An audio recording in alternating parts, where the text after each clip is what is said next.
You think it is about Costco's $60 trap YU, but the truth is worse. The mechanism only needs your brain to feel behind. 9 out of 10 Costco members renew every single year. A.T. Kearney partner Patricia Hong told CNBC that Costco's customer base is, her word, absolutely addicted. But addicted to what exactly? The savings? Here is the quieter explanation. Once you pay a fee up front, your brain reframes every future visit as recovering a loss, not spending money. The renewal rate is not evidence of satisfaction. It is evidence of a decision you made $65 ago. CNBC reported in 2023 that Costco's fastest-growing segment skews younger and wealthier, people who, by any measure, do not need to stretch a dollar. So here is the question that actually matters. If you earn well and spend freely elsewhere, why are you loading a flatbed cart with 72 rolls of paper towels? The behavior does not fit the financial profile, and that gap is exactly the clue. That is the real puzzle here. Not whether the deal is real, but why a person who does not need a deal cannot walk past one. So here is the open question.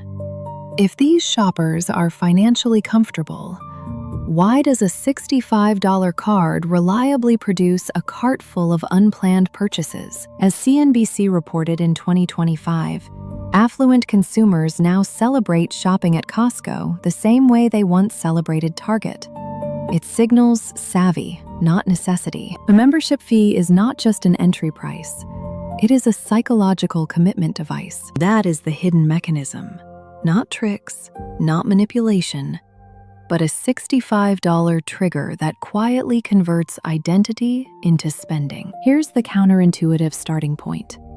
The trap wasn't set at the checkout. That upfront payment, before you bought a single thing, quietly rewired how you'd behave for every purchase that followed. Federal Reserve research confirmed it.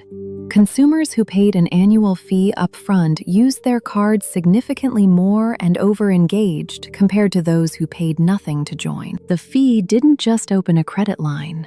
It opened a psychological ledger. You paid the annual fee, so now you have to get your money's worth. Fed researchers compared two groups: cardholders who paid an annual fee and those who paid nothing. This is sunk cost bias, but with a twist. The fee was never the cost. The fee was the rewrite of your internal permission system. Behavioral economists gave this pattern a name decades ago. The mechanism is this: your brain treats money already spent as a reason to keep spending, even after the rational case for doing so has completely evaporated. The sunk cost fallacy. You continue a behavior simply because you have already invested time, money, or effort into it, regardless of future return. It is not weakness. It is not irrationality. A Reddit user in r/personal finance nailed it. The sunk cost fallacy is the belief that since you've already spent money, you should or can continue. That one sentence describes something millions of people feel but can't quite name. A pull to keep going, because stopping feels like admitting the past money is truly gone. Here is the part that surprises people. This is not a failure of intelligence. Your brain is solving a problem. It's just the wrong one. The moment you hand over that $65 membership fee, your brain quietly shifts its goal from "what do I need" to "how do I make this worth it?" Those are two completely different questions, and only one of them has anything to do with your actual grocery list. She Knows reported that psychological expectation is self-fulfilling here.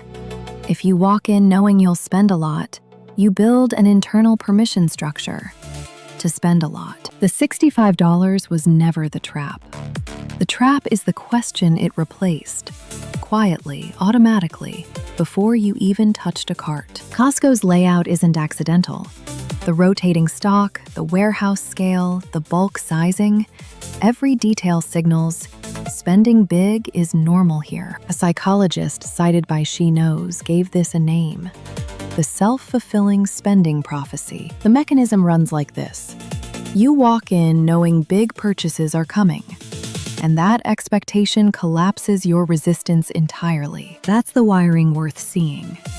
Not that the store tricked you, but that your own expectation did the work. So if sunk cost explains the overbuying, and store design deepens it, why does this pattern hit hardest specifically at a bulk warehouse? A regular grocery store with a membership fee wouldn't trigger this. CNBC reported in 2025 that Costco's deliberate, big and bulky pivot now targets an increasingly affluent customer base, one that values the deal signal over actual savings. The bulk format doesn't just store more product, it stores more justification. One avocado costs $4.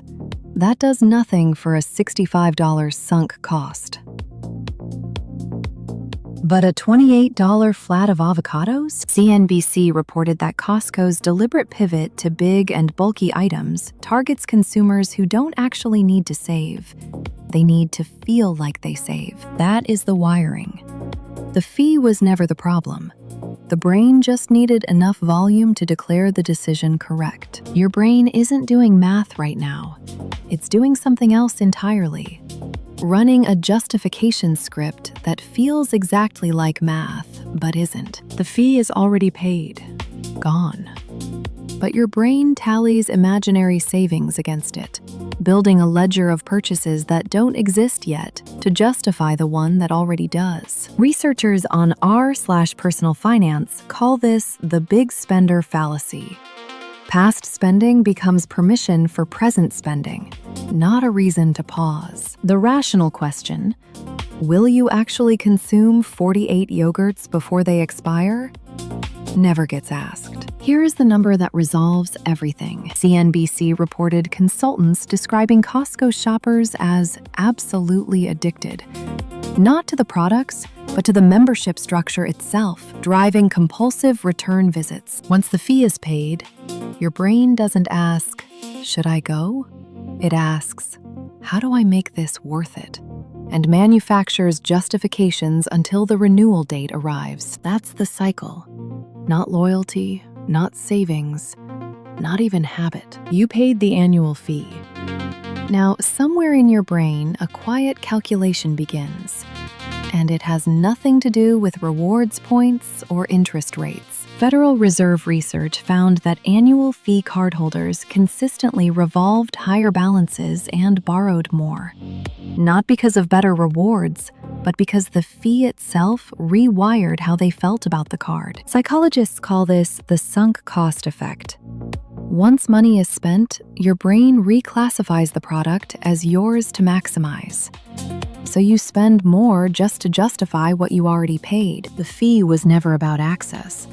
It was a psychological switch, one that made you a heavier borrower before you ever swiped. That $65 Costco fee lands in your brain differently than a price tag. The Federal Reserve's research confirms it.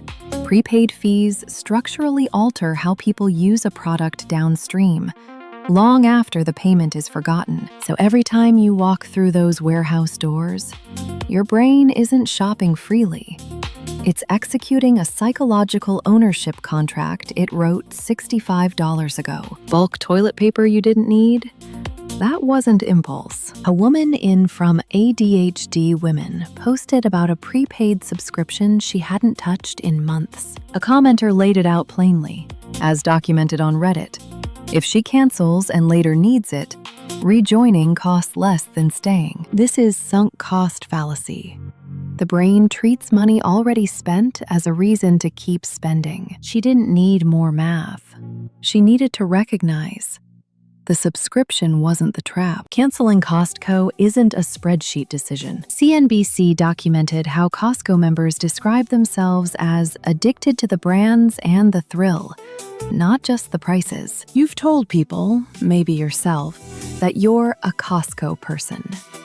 Canceling the card now means canceling that story. Behavioral economists call this self-concept threat. Here's the shift that behavioral economists flag as the real trap. That declaration, public or private, became an identity investment. And this is where it gets precise. As noted in behavioral economics research, the sunk cost fallacy runs on time, money, and effort, including identity commitments. What matters is recognizing the pattern. You can understand yourself, not blame yourself, when your brain tries to justify a purchase. If this changed how you see money, subscribe for more wealth psychology stories.